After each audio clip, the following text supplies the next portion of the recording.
Hello guys, welcome to my channel. और मैं फिर से आ गई भाभी जी की एक नई झूठ के साथ। जो भाभी जी अभी लाइव पे आई थी और उसमें अपनी मन की पूरी भड़ास निकाल रही थी। भाभी जी ये दिखा रही थी कि वो कितनी इनोसेंट हैं और पब्लिक उनको भड़काती थी और वो बकवास करती थी। तो भाभी जी को किसने बोला था? क्या पब्लिक ने बोला था कि घर छोड़ो? क्या पब्लिक ने बोला था अपने सास ससुर के लिए झूठे एलिगेशंस लगाओ, अपने ससुर को बोलो कि क्या मेरे गलत नज़र से देखते थे? तो पब्लिक ने तो कुछ बोला ही नहीं। सब कुछ आप बोलती थी। आपको क्या झूठा आरोप लगाना बहुत आसान लगता है? किसी पे भी झूठा आरोप लगा दो कि मैं इसके कहने पे मैंने बोला। कोई आप दूध पीती बच्ची नहीं हो कि आपको कोई बोलेगा और आप भड़क के आप किसी को गालियां देने लगोगे, किसी को कुछ बोलने लगोगे। अभी आप अंशु के लिए इतना गलत बोल रहे हो कि वो छोटी बच्ची नहीं है, वो मनहूस है, इस तरह की चीज़। तो आप ये पहले बताओ कि आपको कैसे लगता है वो लड़की मनहूस है या वो इस तरह की चीज़ें करती है? जैसे आप बता रहे हो कि उसने मेरा घर तोड़ा, तो आपको कैसे लगता है कि उसने आपका घर तोड़ा? हमें तो कहीं से नहीं लगता है। वो तो लड़की मतलब इससे पता चल सकता है कि भाभी जी कितनी एहसान फरामोश हैं। जिस लड़की ने जब उनके हस्बैंड की डेथ हुई थी, तो उस लड़की ने पूरे अपने मम्मी पापा का साथ छोड़ के उस भाभी जी के साथ खड़ी रही। हमेशा दिन रात जब भी था सब तब सपोर्ट किया।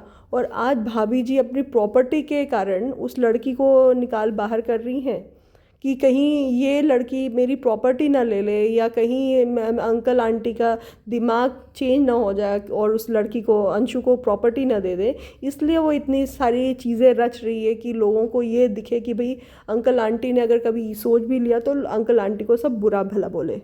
तो क्यों बुरा बुरा भला बोले? हम तो चाहते हैं कि अंकल आंटी अंशु को ही प्रॉपर्टी दे दे। आप तो डिज़र्व ही नहीं करते हैं। आपने तो जिनके साथ शादी किया उनके लिए आपने बुरा बोला। तो क्या शादी आपने, क्या आप लोग लुटेरे दुल्हन हो कि बस लूटो, माल लूटो, शादी करो, फिर कोई नहीं रहा तो लूट माल माल लूट के चले जाओ? जैसे अंग्रेज़ों ने हमारे देश को लूटा था, वैसे ही आप अपने ससुराल को लूट के जा रही हैं। कोई इसमें तो चेंजेस है ही नहीं। और लुटेरों के बिरादरी में ये हल्का, हांसी, ये सब आई हुई हैं। हल्का को तो चलो फ़ायदा भी है कि हल्का को आप उस प्रॉपर्टी में 25% हिस्सा दे रही हैं। मगर हांसी को क्या फ़ायदा है? ना हांसी को कभी आप भाभी जी ने नाम तक लिया हुआ है कि हांसी हमारे सपोर्ट में है, ना हांसी के बारे में कुछ किया, इन्फॉर्मेशन दिया है लोगों को। जो डॉक्टर साहिबा हैं, प्रोफेशन से तो डॉक्टर साहिबा हैं, और एक लाइव में आई थी तो वो बता रही थी कि मैं मेयो की स्टूडेंट हूँ। क्या आपको लगता है जो मेयो के प्रोडक्ट होते हैं या मेयो से जो पढ़े लिखे होते हैं वो इतनी गिरी हरकतें करते हैं? तो रही बात, वो तो अलग चीज़ है कि वो लाइफ में वो ये सब औरतें झूठी हैं बेसिकली। ये सारी जो औरतें हैं, भाभी जी हो गई, हांसी हो गई, हल्का हो गई, जो हल्का जो न्याय की देवी बनती हैं, हांसी जो डॉक्टर बनती हैं, ये सब सब झूठे लोग हैं। इन लोगों को पता है कि हम लोग, भगवान ने इन लोगों को औरत तो बना दिया, मगर अंदर उन्होंने लुटेरे की आत्मा डाल दी हुई है कि लूटो, जितना लूट सकते हो, जिसका जो लूट सकते हो वो लूटो। तो वो चीज़ है। ये असल में ये औरतें हैं ही नहीं। औरतें होती हैं जो सम्मान के साथ रहती हैं, लोगों की रिस्पेक्ट करती हैं। अपनी रिस्पेक्ट आप ये पब्लिक में आके आप इस तरह से कर रहे हो। किसका जा रहा है? किसी का नहीं जा रहा, सिर्फ भाभी जी का जा रहा है इज्जत। भाभी जी की बेटियों को, अभी जो दूसरों की बेटियों के लिए आप बोलते हो कि ससुराल में जाओगी तब पता चलेगा, ये होगा वो होगा। भाभी जी, आपकी दो बेटियां हैं। आप जब एक बेटी के लिए किसी के लिए बोल रहे हो तो आपकी दो बेटियों पे भी वही चीज़ आएगी। आपकी बेटियों को भी ससुराल जाना है, आपकी बेटियों को भी ससुराल का मुंह देखना है। तो ये मत बोलिए अंशु के लिए। आपको कैसे लगता है कि अंशु ने आपका साथ नहीं दिया? अंशु ने अगर अपना घर छोड़ देती, अपना सारे लोगों को छोड़ के आपके साथ चल पड़ती, तो आपके लिए वो अंशु बेटी अभी भी रहती। मगर उसने अपने माँ बाप का साथ नहीं छोड़ा। हर माँ, हर बेटी जैसे बेटियाँ करती हैं वैसे ही अंशु ने भी किया है। कब तक आपका रोना धोना देखेगी? कब तक आपके गलत के साथ साथ देती? अगर उसको लगा जहाँ पे आप गलत हो वहाँ पे उसको लगा कि गलत हो, और कोई इतना, वो पढ़ने वाली लड़की है, वो अभी छोटी है, आप लोगों ने इतना कॉम्प्लिकेटेड लाइफ कर दिया, तो ऑब्वियस है आपकी, आप लड़ाई करो, वो लड़ाई करे, वो लड़ाई करे, आप लड़ाई करो, तो उसमें वो छोटी बच्ची की मानसिक स्थिति क्या होगी हम समझ सकते हैं। आप लोगों को तो सिर्फ लड़ना झगड़ना था, क्योंकि आपके पास तो और कोई काम ही नहीं था, चैनल चलाना था, ये करना था। तो चैनल चलाने का मतलब ये नहीं है कि आप किसी की आत्मसम्मान को ठेस पहुंचाओ। आप दूसरों की बेटियों को बोल रहे हो, आपके पास भी 2 बेटियां हैं, तो तभी आप ये वही कहते हैं ना, दूसरों के घर में शीशा वही पत्थर वही फेंकता है जिसका घर खुद का शीशे का नहीं हो। आप एक बेटी के लिए गलत बोल रहे हो, आपके पास 2 बेटियां हैं, वो पलट के आपके 2 बेटियों पे आएगा, तो ऐसे किसी के लिए गलत मत बोलो। उस लड़की ने, हमने भी देखा है कि उस लड़की ने आपका हमेशा साथ दिया है, आपके साथ हमेशा खड़ी रही है। वो बुरा चलो अभी नहीं खड़ी है, तो आपको ये सोचना चाहिए आपके बुरे टाइम में वो कितनी आपको सपोर्ट की थी। आप गले मिल मिल के उससे रोती थी, बोलती थी इसने मेरा बहुत साथ दिया, वो साथ कहाँ गया? क्योंकि अब आपके साथ साथ देने वाले बहुत सारे लोग खड़े हो गए हैं, तो अब आपको उसकी साथ की ज़रूरत ही नहीं है। और जो आपके बहुत बड़े यूट्यूबर हैं, वो भैया और भाभी बनते हैं, उनका खुद का सोचना चाहिए कि वो इन सब चीज़ों में पढ़ रहे हैं, क्या उनको सारी स्टोरी पता है? अगर वो तब भी अगर पता होने के बावजूद अगर आपका सपोर्ट करते हैं, इसका मतलब वो लोग भी ऐसे ही आप ही की तरह हैं। और यूट्यूब पे दिखाने के लिए अच्छा दिखाना, अच्छा चीज़ें करना, ये कोई पब्लिक में क्या है, 10 मिनट का वीडियो है, 10 मिनट में आप किसी को भी अच्छा दिखा सकते हो, किसी को भी आप बुरा बता सकते हो, मगर असलियत तो हमें 24 घंटा पता चलता है ना। हल्का हल्का जो अपने आप को बनती है, दूसरों की बेटियों के ऐसे नहीं करना चाहिए, 2 बच्चियां हैं, मुझे तो देख के दुख होता है, मुझे तो देख के रोना आता है। वही अगर यूट्यूब पे जब लाइव आती है और कोई कुछ बोलता है, तो उनको बोलते हैं जो जो मेरे को गलत बोल रहे हैं वो विधवा हो जाएं, उनकी बेटियां जो हैं उनके बेटियों के साथ भी ऐसा हो जाए, उनके बच्चों के साथ भी ऐसा हो जाए। मतलब आप ये जैसे टिपिकल एक औरतें होती हैं जिनको कोई काम धाम नहीं होता, बस बैठ के मटर छिलने वाली, या फिर जैसे सड़क की औरतें होती हैं। अब सड़क साइड पे जाओगे, बंजारे टाइप के होते हैं, तो वो इसी तरह से लड़ते हैं। तो अब यूट्यूब पे भी एक स्टैंडर्ड सेट हो गया है, कुछ जो सोफिस्टिकेटेड है वो सोफिस्टिकेटेड वीडियो दिखाते हैं, जो बंजारे टाइप के होते हैं वो बंजारों जैसा वीडियो दिखाते हैं।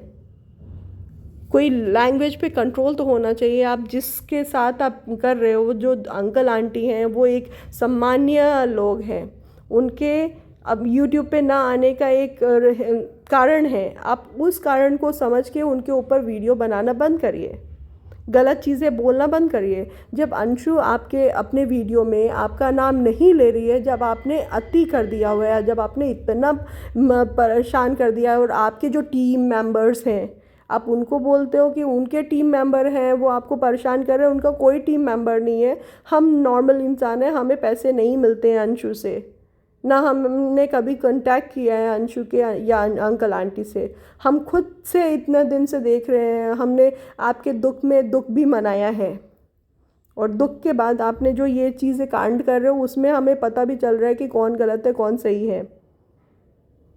आधे से ज़्यादा लोग आपसे अगेंस्ट हैं, क्योंकि आपने इस तरह की जो कांड की हुई है वो बिल्कुल भी सही नहीं है।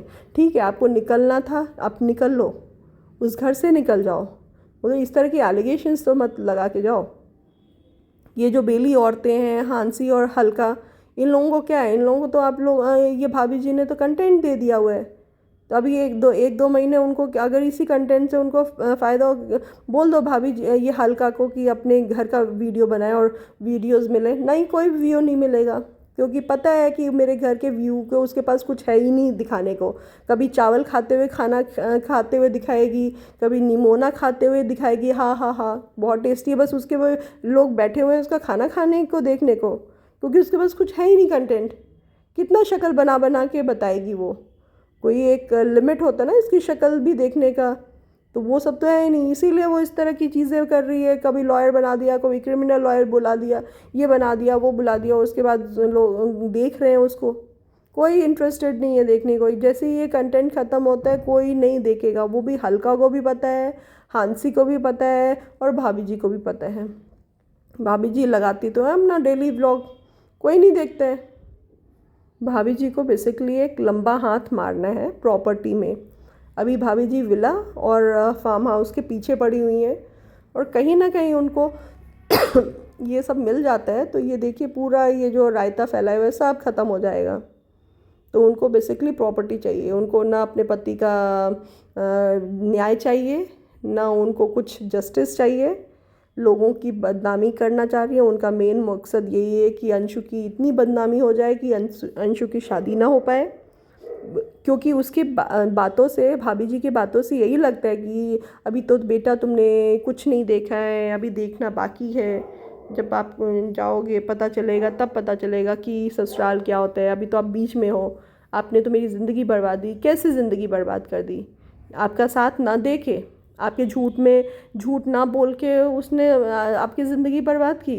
अगर नहीं किया, ऐसे ज़िंदगी बर्बाद किया, तो बहुत अच्छा किया आपका साथ छोड़ दिया। और आप उसके बारे में मत सोचिए, आप अपने बारे और अपनी बेटियों के बारे में सोचिए तो ज़्यादा अच्छा है। अपनी छोटी बेटियों के सामने इस तरह की बातें करते हो, इससे आपको शर्म आनी चाहिए। आप एक अच्छी माँ तक नहीं बन पाई हो। माँ ऐसी नहीं होती है कि अपने बच्चों के आगे इस तरह की उल्टी पुल्टी चीज़ें बात करे, और अपने बच्चों के कहीं ना कहीं अनकॉन्शियस माइंड में आप उल्टे पुल्टे चीज़ें डाल रहे हो। तो ठीक है, ये अच्छी बात है कि आप मदर तो बन गई मगर एक अच्छी माँ नहीं बन पाई। एक बहू तो बनी मगर एक अच्छी बहू नहीं बनी। बीवी तो बनी मगर एक अच्छी बीवी तक नहीं बन पाई। Anyways, hope you like my videos. और अगर अच्छा लगा हो तो प्लीज़ लाइक एंड सब्सक्राइब करना मत भूलिएगा। Thank you so much.